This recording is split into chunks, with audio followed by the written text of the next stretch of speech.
Hey, I'm gonna make a quick video here. I've been using a Gren Maju Danger Stromberg deck.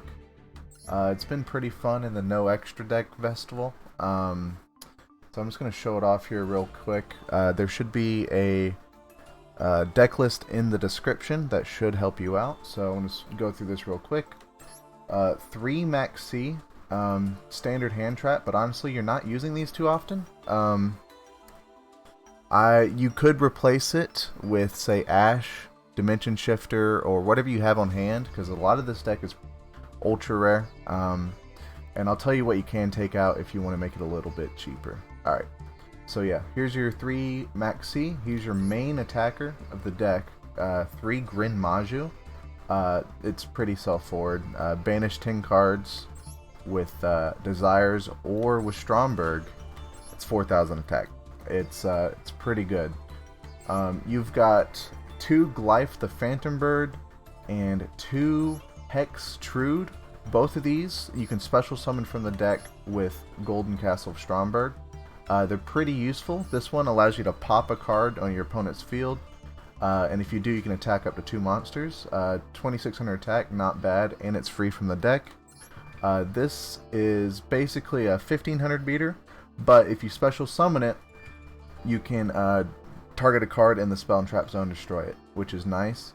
But the reason why you run 2 is you can discard it from your hand and search your deck for a Golden Castle Stromberg. So, say you don't have a Terraforming or something, you can go ahead and just throw an extra Glife in here.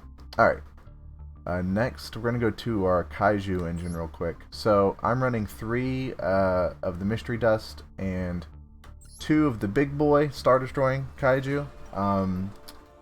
You can run this at 3. I have had a situation where I've drawn both of these, or one of these was banished and one was drawn in, and I wasn't able to use my interrupted Kaiju Slumber, which I run at 3.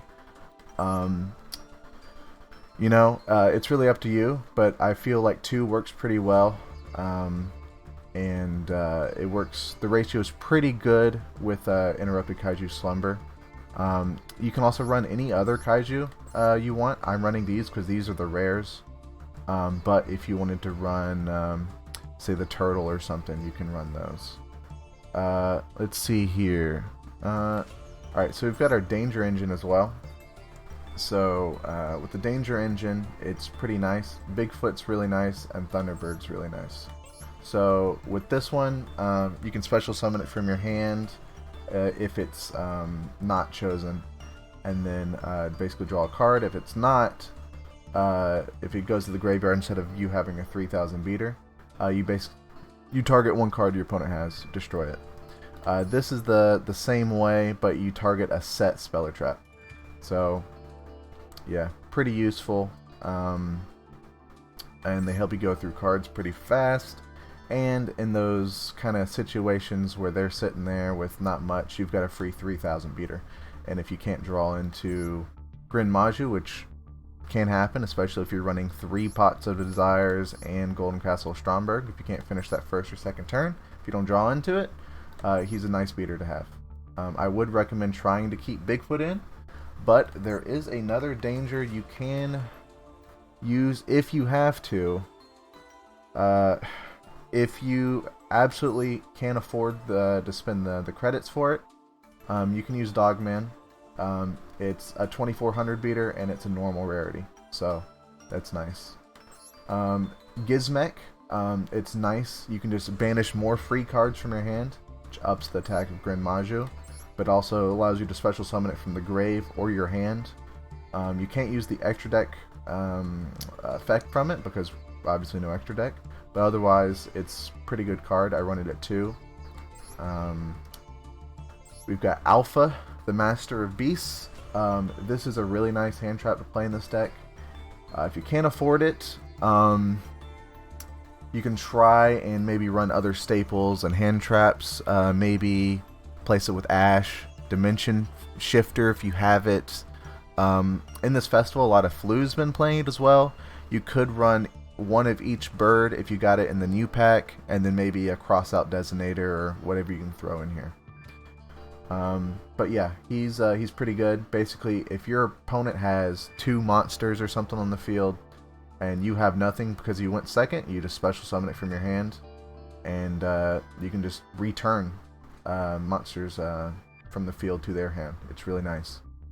Here I've got some staple spell traps and a lot of the other lines. So Harpie's Feather Duster, pretty self-explanatory. Monster Reborn doesn't come into vogue too often, but I have used it to recover Gren Maju before. It's nice when they say pop your Gren Maju, but you've got this in hand and you can just get it back from your grave.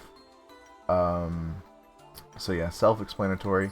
Terraforming, like I said earlier, it's pretty nice to get your Stromberg out, but if for some reason you don't have this, or you don't want to spend the credits to get Terraforming, an extra Glife, which is a secret rare, but it's not an ultra rare, you can substitute that. I'm running 3 Interrupted Kaiju Slumber. It's just your main Regeki piece. You can just destroy the entire field, destroy the entire field, non-targeting. It's great. And then you give them the small Kaiju, you take the big Kaiju, and then if you say have Hexe Trude or anything else on here, you can try and pop the other Kaiju and just attack directly. Pot of Desires is nice. If you want, you can run this at 2, put something else in here. But I happen to have 3, so I threw all 3 in here. It's pretty nice to have because the drawback isn't really too much of a drawback for this deck. You get a free 2 cards and a free 4,000 attack. It's really nice. Anyways, Gren Maju. There we go. Anyway, this is Golden Castle Stromberg. If you saw the anime, you probably recognize this card. But basically, once per turn during your standby phase, you'll banish 10 cards, basically a Pot of Desires cost, every turn, unless you have less than 10 cards in your deck, and then it'll destroy itself. This card is very fun to use because it allows you to special summon from your deck either Hexe Trude or the Thunderbird, which allows you to pop something on your opponent's field, which is nice. But the effect that no one ever reads, and it's really nice because Yu-Gi-Oh players can't read, is that if an opponent monster declares an attack, and this happens the whole time, it's not a once per turn. I've gotten game this way. If they attack you, it'll destroy their monster and inflict damage equal to half the attack that monster had. So if they come at you with, say, another Gren Maju, attack you directly and say it has 8,000, they're doing 4,000 to themselves. It is very funny when people kill themselves with this card. It's great. And then last, it's 2 Called by the Grave. I've used this a few times, but I haven't seen too many hand traps being used. I've played probably 15-20 matches with this deck, but yeah, it's Called by the Grave. It's pretty self-explanatory. But I'm probably going to throw a few matches I've played in after this so you can see how the deck plays. But otherwise, yeah, this is the deck profile. If you want to just copy and paste it, it should be in the description. Thank you.